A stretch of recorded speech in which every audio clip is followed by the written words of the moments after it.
Okay, so I want to open up the floor tonight with an awesome quote that I read earlier.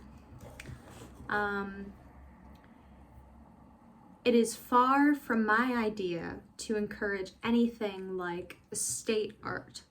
Art belongs to the domain of the individual. The state has only one duty, not to undermine art, to provide humane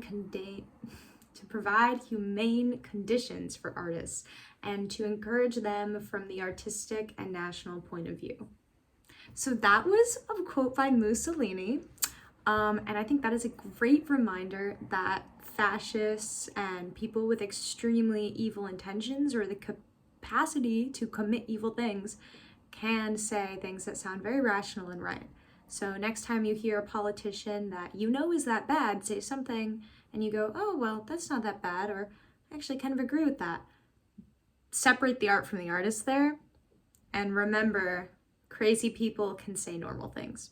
But I digress. This talk will not be about this. I was gonna think about finding a quote from like Pete Hegseth or something that sounded kind of moderate so I could bring that comparison, or, Trump, but I only read a couple of articles, and all the things that they said recently are just overtly insane. So there we go. They're not even trying to hide behind the guise of centricism, if they ever were. But today I'm going to be talking about, I guess, anything I want, to be honest. But loosely will be centered around the idea of steel and modern architecture, because I'm trying to write it's a loose word. I'm doing some really awesome research into my last paragraph for this essay, where I just have to, because the whole essay is about how steel and iron revolutionized art styles in the 19th century. And then, I'm going to do a little extended bit where it's like, and then even after that, things kept changing. And the thing is with all of this modernist architecture, because I've never really dove into it, because I've never had an interest in it. Before I say what I was about to say, as a kid, I always hated modernist architecture. I was always drawn to the pretty gold shiny thing on the wall, or the Hall of Mirrors at Versailles, or the gilded plates that my great-grandmother owned. I loved my aunt's house with white columns, and I loved the marble floor in our house, and I loved the Tuscan kind of countryside villa sense of some of the suburban areas. I would go around and they would have the faux villas or whatever. I loved walking around New York City. I loved seeing these big monumental, I guess I would have thought of them as old looking buildings, like the neoclassical ones. I love the beautiful old stuff, and I hated being in buildings that felt really, at the time I wouldn't have been able to put my finger on what it was, but that felt modern. I knew I hated everything made out of cement and concrete, and I hated fake wood. I loved real hardwood floors. I don't know. I was an odd kid, but basically, if you were gonna offer me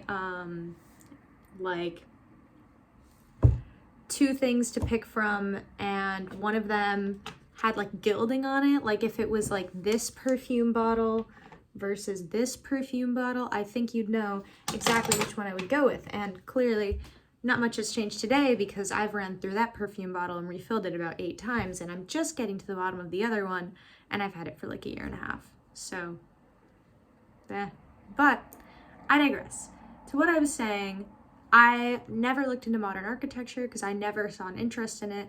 To me, it was always an extremely degenerate form of architecture, to use that word, which is probably not the best label to put on any form of art, given the people who've done that before. But I do still stand by the fact that it's ridiculous. And I'm very glad to find that as I've been researching architecture and modern architecture, that the people who created it were in fact ridiculous. I mean, but on the bright side of things, it's not all just slab buildings with cantilevered balconies and black and white and maybe some hideous like red project style building. It's not all of that. There was some super amazing, like really visually interesting things to come out of steel and to come out of modernism. Because you've got to, the thing is like, modernism is so multifaceted. Like the thing is, when you think about Renaissance architecture, you can probably picture one or two buildings and get the gist of how the whole continent looked in a sense. Like obviously, honestly don't even feel like I need to say this, but like there would be like individual. This also feels extremely like pointing high. I feel like I'm like looking down. There, like obviously there were deviations, but you know, it's generally like people were following the same principles because, like, shocker, like the amount of people that were controlling and the art that was being created was such a smaller amount than those that control it today. So, you know, less individuality. But modernism, I think in part due to the fact that there are just simply more people, more minds working on the problems, is also, in my mind, very multifaceted, as I'll get into in a minute, because steel and reinforced concrete, which is concrete with steel inside of it, allowed for so many new like things. And just in general, like industrialization, like I'm sure this has been stressed in every history class that you've taken, but it allowed for so many new things that otherwise would just be impossible. Because I mean, think about how long human life is. I mean, it would take people hundreds of years to build cathedrals out of stone. If they really expedited it, maybe they could get it done, you know, at the end of the, you know, at the end of someone's lifetime, you know, someone who was, you know, born in the town when they started building it. Maybe by the end of his lifetime, if they were really going fast, they'd be able to finish that building. But mechanization has just made it so that we can make so many things so quickly, and like things that are so big so quickly. And so we can really realize our craziest dreams in architecture and in honestly anything today. It's a great time to be alive if you're creative and you want to use mechanized like machines to your advantage, to be honest. The beauty of the machine, to quote someone, a dear friend of mine. Charlotte, I see you again. But I always feel like I've got to give credit where credit's due for really great quotes, because otherwise I just feel like a jerk, which I think is fair. So when you think of a modern building, like I said, you probably think of just like a box with like cantilevered balconies. That's like one aspect of modernism. That's like the Le Corbusier modernism. I'm going to show you his very famous house. He was like a proponent of what we call now the international style. I haven't looked into why it's called that because frankly I don't care, because I think his house looks kind of cool, but like mostly compared to all the other stuff that was made after him is pretty lacking. Oh, this is very small. It's this. Yeah, it was just like, you know, that's one facet of modernism. He was kind of the big name. He wasn't like the first, but he was like the first one to, I guess, get kind of a cult following, because there was this guy before him called Adolf Loos, and he was born in 1870. So think about that. He was in his early 20s in the 1890s. Wow. And this guy was completely anti-ornamentation. He was so anti-ornamentation, and by which I mean like decorating buildings in like really any way, that he compared it to children scribbling on their face, and he thought, and criminals getting tattoos. And so he thought that the peak of civilization was people rejecting ornamentation. And like, doesn't he look like he'd say that? Okay, I know that's like a really cheap joke to make. Like, no points for creativity on that one. But like, seriously, I mean, and this is like, I think he has more than one photo like that. I mean, to have had more than one photo at all in that day and age, but especially like this, I mean, come on, this guy is like austere to the nth degree, except his chair's got a little bit of a fun pattern on there. So I don't know, maybe that was before he completely lost his marbles. But yeah, he was your tortured artist or whatever, went to lots of different universities for architecture, studied a lot of different things, kept failing out, went to Chicago, really loved Louis Sullivan, this like whole form follows function thing. That's not really super important to know about, but it's basically like Louis Sullivan, I mean, I guess he could be, but it's just basically like if you like build something, the form it's going to take, like how the building's going to look, is going to in some way reflect like the function of like, or it should reflect the function of like what you're building. So that was also another modernist thing. And yeah, Adolf Loos published his treatise, super influential, and people were like, oh my god, like to be like, you know, civilized, we should like remove all of the artwork from the outside of our house. And that's how we got the plain block houses, the Blocksberg houses, as I love when people call them. And then, but you know, after all of that came to pass, and there's a whole nother movement that, I can't forget to talk about this. So futurism, this was really cool. So this started, it's exactly what it sounds like, by the way. This started in like really like 1909, 1910. And the thing is, so let me show you a sketch. It's like cities that really look like machines. It is like, if you've ever seen, I can't remember what it's called, but it's this wait, it's kind of irrelevant to bring up if I can't remember what it's called. Never mind, because I also don't remember the plot premise of it so well, but there's like a world fair in the 1950s, and this girl takes this token, and when she touches it, it transports her to this magical like great exhibition world, but it has something to do with the world ending. I don't know, I watched it like a long time ago, but it struck a chord with me because of the architecture in the movie, which is totally normal to strike a child, by the way. Super not abnormal, but it's like machines as cities. So this is like one of the sketches realized by the people in like 1909. And just to put it into context, like whoever, the guy that made that, I don't remember his name because I literally just learned about this. The guy that made that drawing of what he thought a city should look like while people like were dressing like this. I mean, I'm not even sure if the word suffragette was like totally internationally known at that point. Like, yeah, sure, it had been coined, but like, I'm not sure if like everyone would kind of know what that means at that point. Like, people wore hats, and he was like, I'm gonna make a city that looks like a computer part, and I don't even know what a computer is.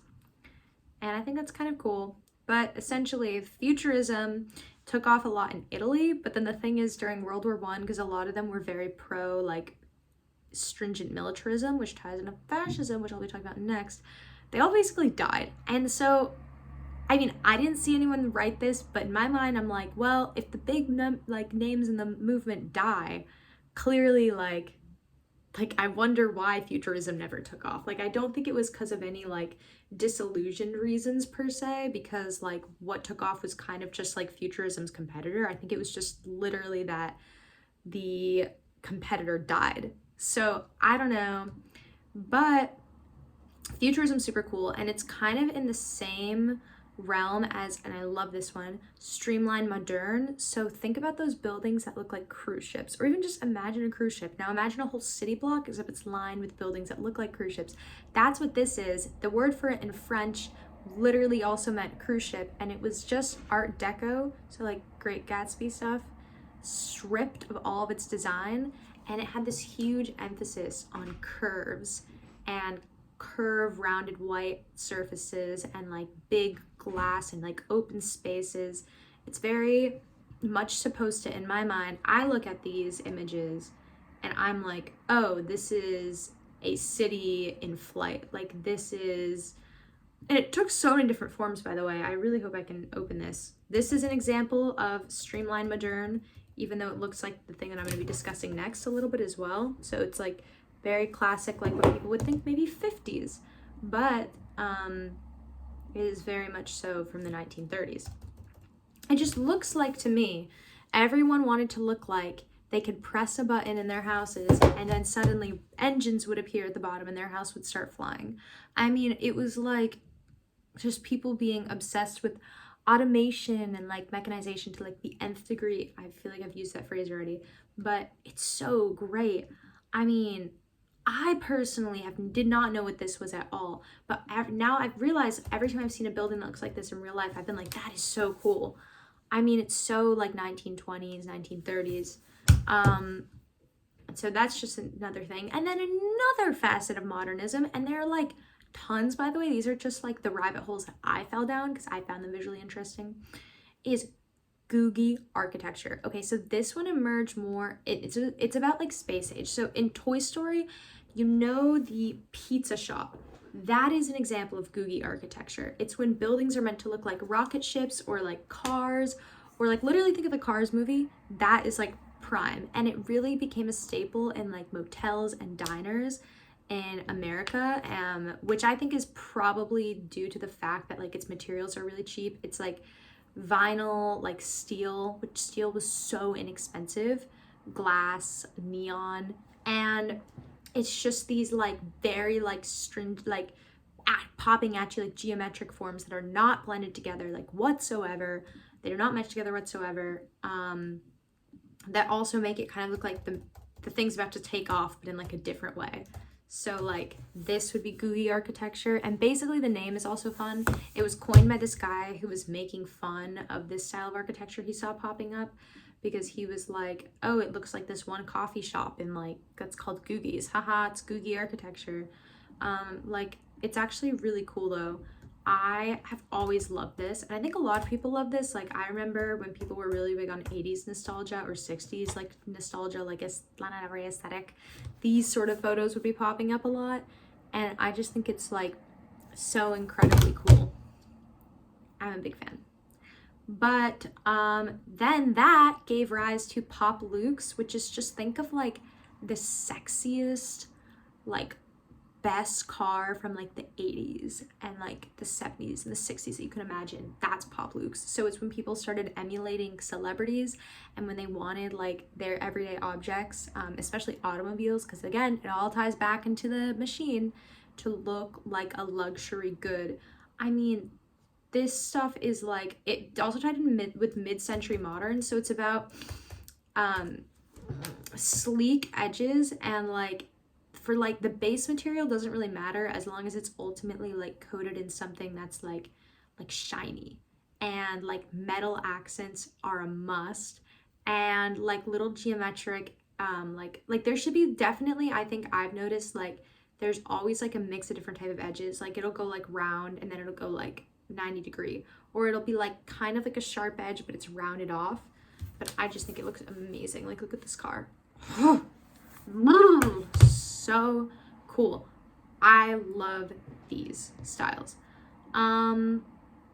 But anyways, it like gave rise to all of these different things. But then you also think about how like interesting it is that these all kind of share common traits. I mean, like obviously the big divergent point is that the stuff that became popular in the West, like Googie's, Pop Lukes, or even the streamlined modern one, they were very like eccentric and bold. It became a place to foster like individuality and like eccentricity, which makes sense because like a market that is like, you know, like a market that is, I'm trying to think of like the right way to phrase this because I don't really know like the terms, but for me the common sense is like a market that relies on people buying stuff will want people to make as much stuff as possible. So that will give you a lot of shit stuff, but that'll give you also a lot of good stuff. But ultimately, like having a lot of people in the world, having a lot of goods means that there's variety, and in variety you find creativity and individuality. And the thing is, with the stuff that became popular in the East, especially in the countries that were like, you know, fascist or socialist in the early 20th century, they were very anti-individuality, because you have to think about the core tenets of that nation is, like for fascism, you have the most efficient government possible. And that government is one person. And that one person needs to be able to mobilize the country into war as quickly as possible, to pass laws without any restraint, and to basically shift the country, shift its market, intervene in the market at any point that they want to create a self-sufficient economy and a self-sufficient country. And like, that does not leave room for diversity or individuality, because individuality and diversity of thought breed error, because you cannot have creativity without having human error.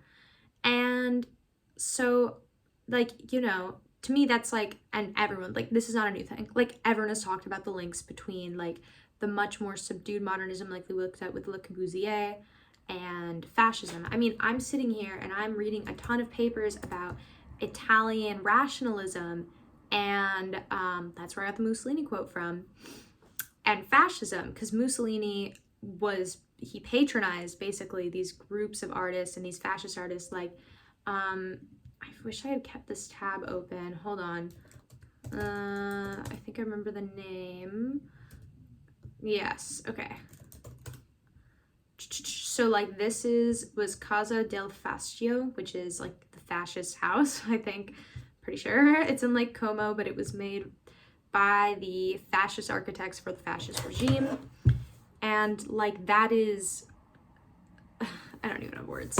And then the inside is exactly what you'd expect it to be. The pop of color is like pastel green, like sleek, like brick, linoleum, actually not brick, like linoleum tiles. I'll show you guys. It like looks like it should be a pool, and you'll see what I mean in just a moment. It does actually look like a lot of stuff in the United States though. Like to me, it really reminds me of like the malls that were all put up, or at least I thought that were put up in the 80s. Like I look at this and this to me screams like 80s mall, but that could be, you know, just like my wrong interpretation. But like the link between fascism and like this type of architecture is very well explored, very fleshed out. But like in me, like I'm trying to, you know, understand it on my own terms. And I was kind of confused because I'm like, okay, well, yes, but Louis, the Sun King, he was a fascist in his own way. I mean, obviously it was a different thing because it was an autocracy, but like he loved the Baroque stuff. Was that just because he was a product of like his time, and like, and the same with the fascists were the product of their time? And like I've come to a couple different conclusions. I think it could either be that, you know, Louis, the Sun King, came out of, you know, when a time when it was acceptable to wear brocaded stuff, and it was acceptable to, like, you were supposed to have like nicely decorated things, but I don't think, but he was kind of did totally reject that, now that I'm actually verbalizing this, because like, I mean, just look at the fashion, like the Spanish court fashion was super popular, and even he would wear it, and it was like literally just black. Like if you wore black, you were super like fancy, because it was supposed to be subdued. I don't remember why. I think it had something to do with religion, but they were Catholics, like I don't know. But it also was because like the black dye was extremely hard to make, but it would like look like this. And then that somehow gave rise to Baroque, which gave rise to Rococo, which is super sumptuous, lots of colors. Like, I mean, come on, we've all seen, like, actually I don't remember what the show is called, the one about Queen Elizabeth. It's just probably called Queen Elizabeth or something, like that stuff. Like, yeah, like he was a product of his time, but like why did he take like you know, the architecture of the 1550s that was like Palladio? Like why did he take a Palladian villa, like that's a common way to make a house, or just like the palazzos, like the Medici palazzos? I mean, obviously, I know this is a totally different country, but I can't think of anything from France. Why did he take that, and then why did he make the Versailles Hall of Mirrors, which will always be something I refer to because running down that as a kid was actually a core memory for me. Like, that made me realize everything about my aesthetic values that still hold true to this day. And, you know, in that same way, like, yes, like, the modernists were, and the rationalists, stemmed out of, like, the beginnings of rationalism. I mean, if you look at, like, the late 19th century, yeah, they were still making very well decorated buildings, but a lot of them, like, the ones that got the most press were the ones that were stripped down to their barest parts. Like the Crystal Palace, this would have been, like, such a well-known image because it was so reported on because it was so new. This was, you know, for the Great Exhibition, and it's, like, literally it was created by a guy who used to make greenhouses. And, like, I personally like it because I just love, like, 19th century, like, their conception of, like, what the future would be. I think it's so interesting. But, like, everyone, like, anyone who is anyone, or even anyone that had, like, an education at that point, like, to the university degree, would have known what that is. Anyone that was, like, cultured. And then, you know, additionally, like, even think of, like the Chicago skyscraper. I don't remember what it was called. I think it's, like, the company building or something. I think it was this one. Wait, steel frame, Chicago skies. Oh, this is definitely something I need to know. But forgive me. Yeah, the home insurance building. I mean, like, that's the most boring name ever.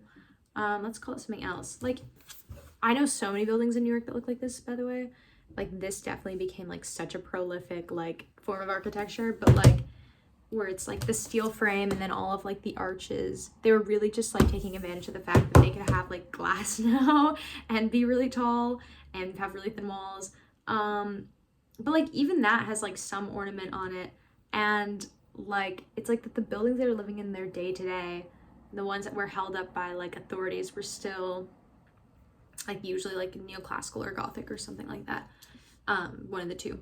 And so I think really what it more comes down to, like, why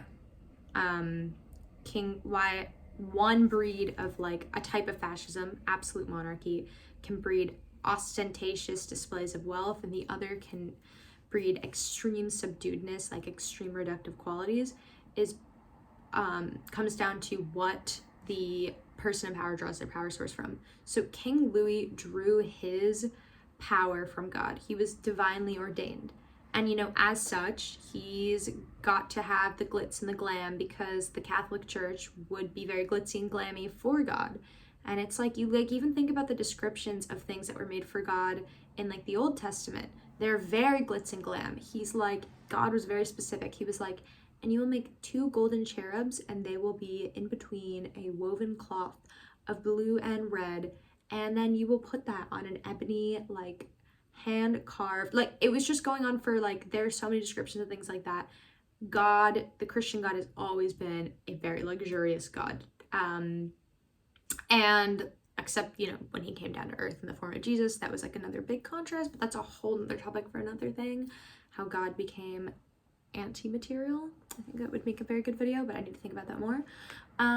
But fascism, instead, it's not that you're divinely ordained, but it's that you're the enlightened one.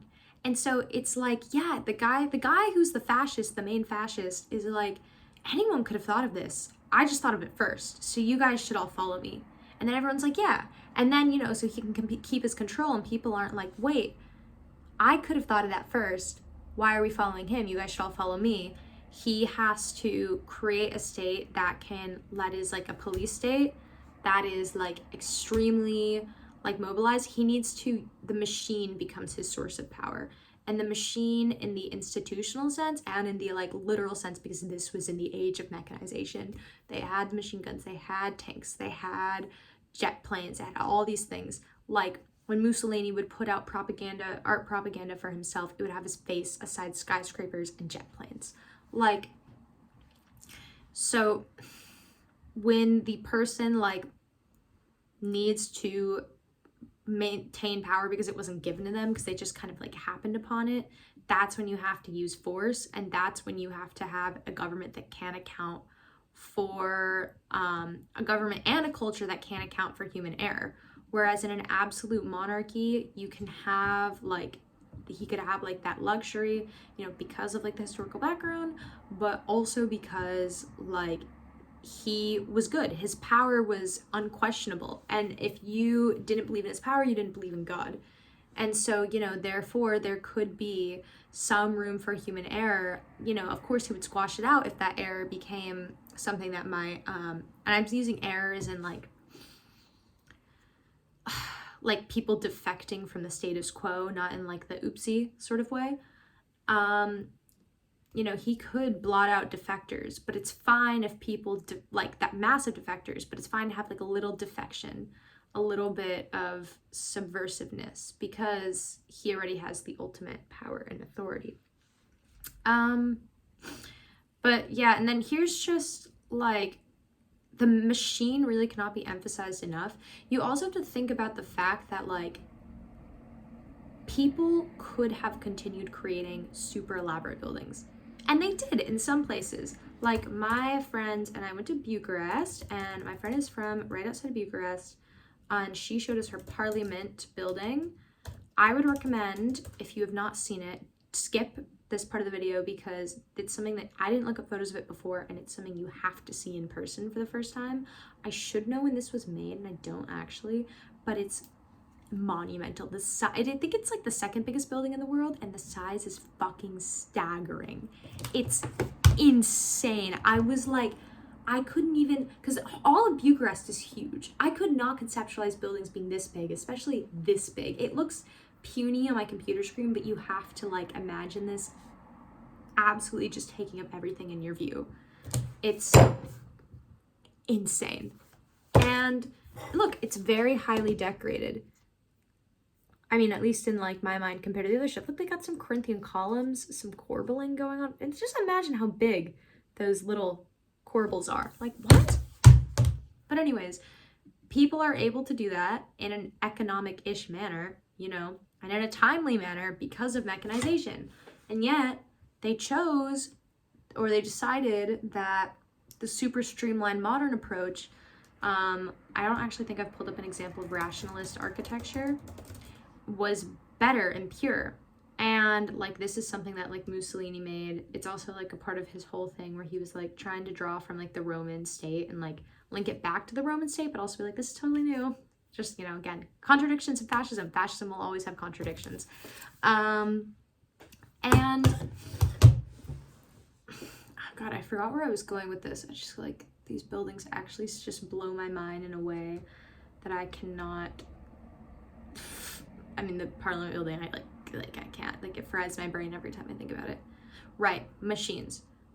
And so, you know, I think it was just more so the fact that people could create forms that were perfect circles all of a sudden. And not only are they perfect circles, but the circles are huge. And there's not a single imperfection on the entirety of the facade because of the cement, which I forgot to mention, cement was like not widely used until the late 19th century when it was like really perfected, because like the good Roman cement was lost until like 17th century, but then it was like not super used because it was kind of like still like mid until like the late 19th century. And then when they were able to pair it with steel, that's when you started using it for everything.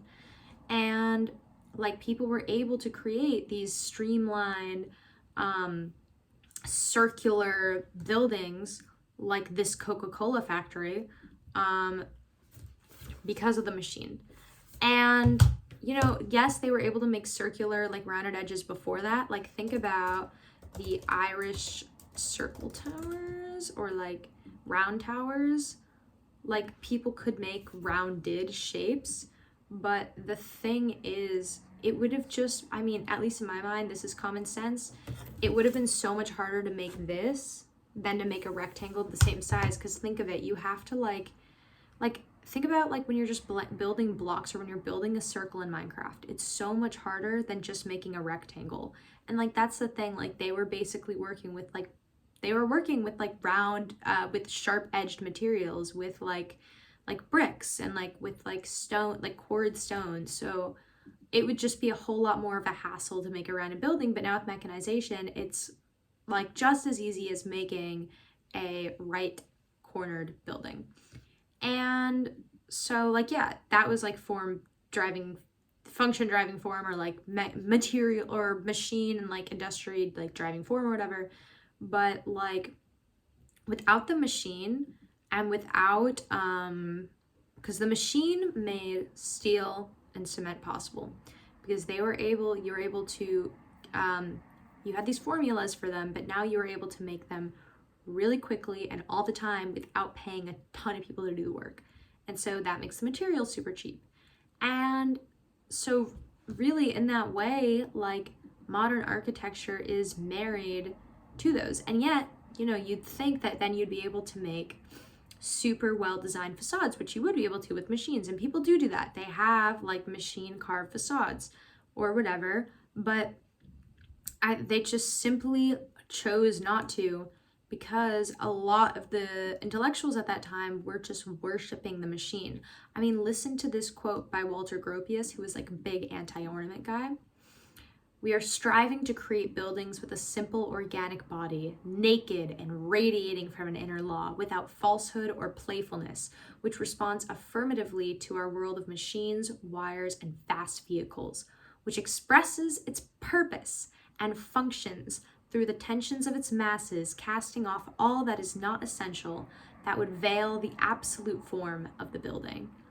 So honestly, I'm sure that you could get into the psychology of all of this. I really see it as people starting to worship the machine and seeing the machine, understanding that the machine had invested in them the power to make this monumental architecture. The machine had invested in them the power to expand into these territories and to butcher and massacre all these people and to hold all these things at bay. And as such, they began worshiping the machine. The machine became the new god. It was, you know, it's like that iron and blood or steel and blood or whatever that speech that, I don't remember what's his name was, gave. You guys know what I'm talking about. Super famous one we all learned about in AP Euro, which I did not do the reading for, but kind of remember. They started worshiping the machine. And so like worshiping. And in that, they wanted their architecture to reflect whatever weird psychological mechanization of like piety was going on. And, you know, to cover the machine would be an affront to the machine. So let its wires spill forth, let its pure form radiate, strip it of all ornamentation that is the vestiges of when we did not have the machine investing us with this power, and give us the plain, ginormous buildings, is what they would say in the fascist East, and to some extent in the West. But, you know, the West got to go to a lesser extent, because it was less like the machine made us gods, and it was more like the machines made us super rich. And, you know, every amount of human labor, though, makes us super rich. So just keep making things and we'll keep getting super rich. And so I guess ultimately I'm concluding now, as I'm sitting here, the West started worshiping money and the East started worshiping the machine. And they both breed negative things. But when people were worshiping God as well, it didn't exactly, it also breeded negative things. They could just do those like negative things, the murders and the butcherings, much less efficiently than they can do with the machine and the money today. So it's an interesting thing. I don't know. But that's what I have to say today, at all. And all in all, steel made a bunch of different things possible for modern styles. And yeah, it's all about the machine. It's all about the machine. Thanks.